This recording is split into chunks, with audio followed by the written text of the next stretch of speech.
Hello everyone, I am back with a new video. So this video is about locking and unlocking of knee. जब भी long question आता है knee joint का तो उसमें एक एक्स्ट्रा क्वेश्चन पूछा जाता है what is locking and unlocking of knee.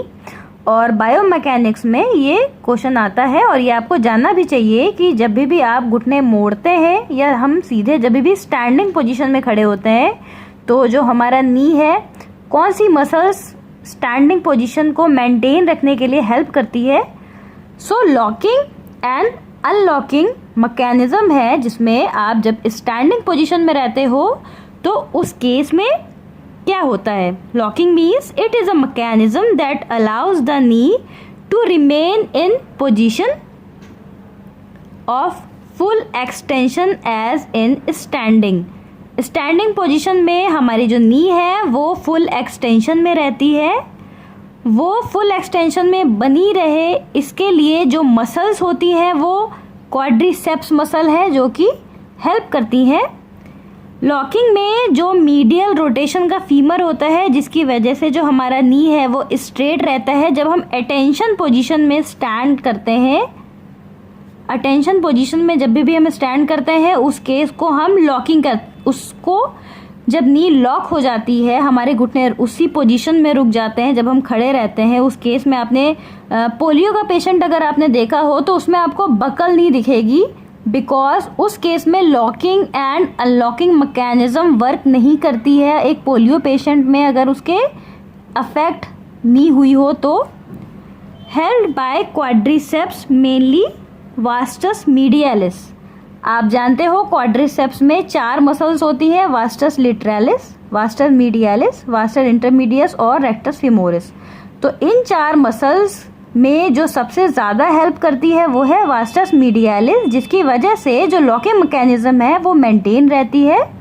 Standing at attention, जब हम अटेंशन में सावधान की मुद्रा में खड़े होते हैं उस टाइम हमारी नी लॉक हो जाती है, इसे हम लॉकिंग कहते हैं। Locked knee joint can be flexed only after it is unlocked.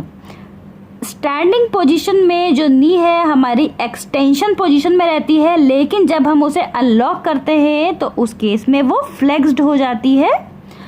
Locking में हमारा 30 डिग्री एक्सटेंशन जाता है। ये चीज़ एग्जामिनर आपसे पूछ सकता है और पूछता भी है, इसलिए याद रखिए कि लॉकिंग में कितना एक्सटेंशन जाता है हमारा नी वो है 30 डिग्री ऑफ एक्सटेंशन। लॉकिंग के बाद अब मैं बात करूंगी what is unlocking of knee. To initiate flexion knee must be unlocked. Extension से फ्लेक्शन में अगर जाना है तो जो नी है वो अनलॉक्ड होनी चाहिए। लॉकिंग के केस में हमारे क्वाड्रिसेप्स हेल्प करते हैं लेकिन अनलॉकिंग के केस में हमारे पॉप्लिटियस मसल हेल्प करती है। आपको पता होगा पॉप्लिटियल फोसा आपने एनाटॉमी में पढ़ा होगा, उसी का पॉप्लिटियस है मसल जो कि हमारे नी को अनलॉक करने में हेल्प करता है।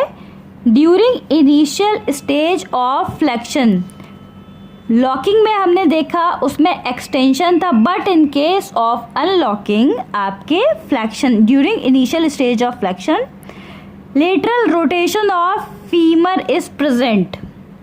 लॉकिंग में मीडियल होता है, मीडियल और लेटरल आप जान लीजिए। मीडियल का मतलब हो गया जब भी अंदर की तरफ मूवमेंट हो, इंटरनल मूवमेंट हो उसे हम मीडियल कहते हैं। But in case of lateral जो आउटसाइड रोटेशन जाएगा उसे हम लेटरल रोटेशन कहते हैं हेल्प्ड बाय पॉप्लिटियस।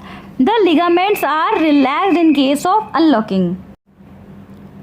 अब अगर आपसे डिफरेंस पूछा जाए locking and unlocking of knee में एग्जाम में या फिर प्रैक्टिकल के व्यू से भी अगर आपसे पूछा जाए कि लॉकिंग अनलॉकिंग में डिफरेंस क्या होता है तो आप बता सकते हो कि लॉकिंग के केस में नी के मीडियल रोटेशन होता है हमारे फीमर का, अनलॉकिंग के केस में लेटरल रोटेशन होता है हमारे फीमर का।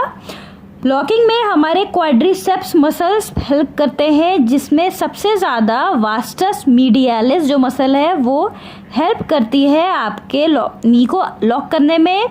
अनलॉकिंग के केस में जो आपके पॉप्लिटियस हैं वो हेल्प करते हैं अनलॉक करने में। और जो सबसे ज़रूरी चीज़ है जब भी हम अटेंशन में खड़े होते हैं तो वो नी लॉक रहती है but in case of unlocking जब भी हम ईजिली खड़े रहते हैं उसे हम अनलॉकिंग में डालेंगे। So this is all about your locking and unlocking of knee. Exam में अगर क्वेश्चन आता है आपसे, लॉकिंग एंड अनलॉकिंग पूछा जाता है आपसे, मैकेनिज्म पूछी जाती है आपसे, तो इसी को आप इलेबोरेट करके भी लिख सकते हो, डायग्राम के साथ आप शो भी कर सकते हो कौन कौन सी मसल्स हेल्प करती हैं, उसे आप एज अ डायग्रामेटिक वे में शो कर सकते हो। So best of luck for your exam and thank you for watching my video. Thank you.